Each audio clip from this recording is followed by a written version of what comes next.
भगवान प्रभू रामरायाचं लग्न चालू होतं आणि संध्याकाळची वेळ होती महाराज. शेवटचं मंगलाष्टक चालू होतं. तदेव लग्नम सुदिनं तदेव ताराबलं चंद्रबलं तदेव विद्याबलं दैवबलं तदेव. पुढे काय तुम्हाला माहितीच नाहीये, कारण तुम्हाला अक्षता फेकून लगेच पंगत धरायची राहते.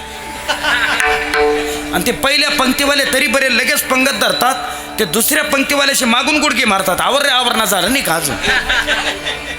आणि ते गुरुजी आमच्या शहरात आता ते टेबल खुर्ची निघाली. ते पहिल्या पंक्तीवाला खुर्चीवर बसलेलं असतं, ते दुसऱ्या पंक्तीवाला असं मागून येतं आणि खुर्ची धरून घेतं. त्या जेवणाऱ्याला वाटतं जेवण करावं का आत्महत्या करावी, ते असं मागे पाहतं पुढे जेवतं. काय दुबळेपणा धरून घेतला लोकांनी, काही कळत नाही मला. लक्ष्मी पते ते दिघ्रयुगम स्मरामी असा पाठ आहे बरं का तो.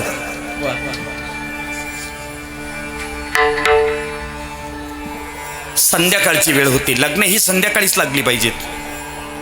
दुपारचं लग्न शास्त्राला मान्य नाही, ती आपण केलेली व्यवस्था आहे, लक्षात ठेवा. दुपारचं लग्न शास्त्राला मान्य नाही, पण ज्यांचे झाले त्यांनी राहू द्या आता.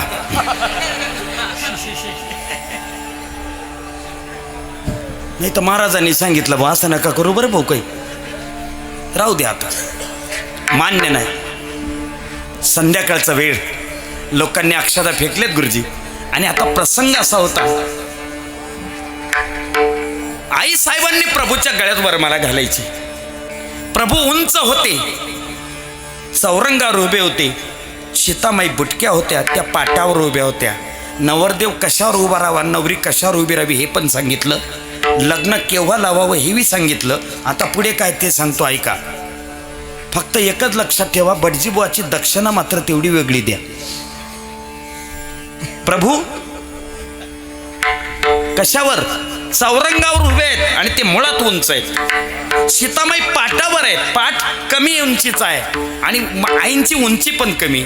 सीतामाईचा हात पुरत नाही आणि प्रभू खाली वाकत नाही. याला धर्मसंकट म्हणतात. बडजीबुवा सांगतात, प्रभू खाली वाका, सीतेला वरमाला घालू द्या. प्रभू ताटच. प्रभू खाली वाका हो, सीतेला वरमाला घालू द्या. लोक जेवणा करतात ताट खळलीत. याचा अर्थ पूर्वी लग्न लावल्याशिवाय जेवण करत नव्हती. लग्नाच्या आधी जेवण शास्त्राला मान्य नाही. किती गोष्टी सांगितल्यात. बोला बोला बोला बोला, पथ्यावरच पडलं तुमच्या आज. लग्नाच्या आधी जेवण शास्त्राला मान्य नाही.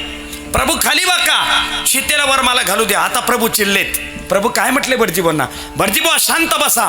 माणसाने सगळ्या ठिकाणी वाकावं, पण सासरवाडीला वाकू नये. हा नियम ज्याची सासरवाडी गावातली त्याच्याकरता नाही. ज्याची सासरवाडी गावातली ते तर जेवता जेवता बायकोला सांगतं, पाय ना तुझ्या आईकडे काय भाजी केली, पाय जेव रे बिनला जा.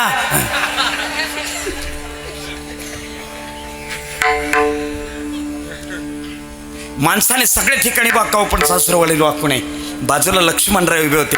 त्यांनी पाहिलं माझा भाऊ वाकणार नाही, याला वाकवावं लागेल म्हटलेत. गर्दीमधून वाट काढली लक्ष्मणाने आणि बोहल्यावर चाललेत आणि प्रभूच्या पायावर डोकं ठेवलं. जसं प्रभूच्या पायावर डोकं ठेवलं, लक्ष्मणाला उचलण्यासाठी प्रभू असे खाली वाकले. वाकल्याबरोबर लक्ष्मण म्हणे, वहिनी तुमचा कार्यक्रम आवरा म्हणे आता म्हणे. मग लोक म्हटले, वाकला का नाही भावापुढे. परमपूज्य गुरुवर्य डोंगरेजी महाराज असं वाक्य सांगायचे, महाराज वाकण्यामध्ये एवढी शक्ती आहे की माणूस देवाला सुद्धा वाकवू शकतो. महाराज नम्र झाला भूता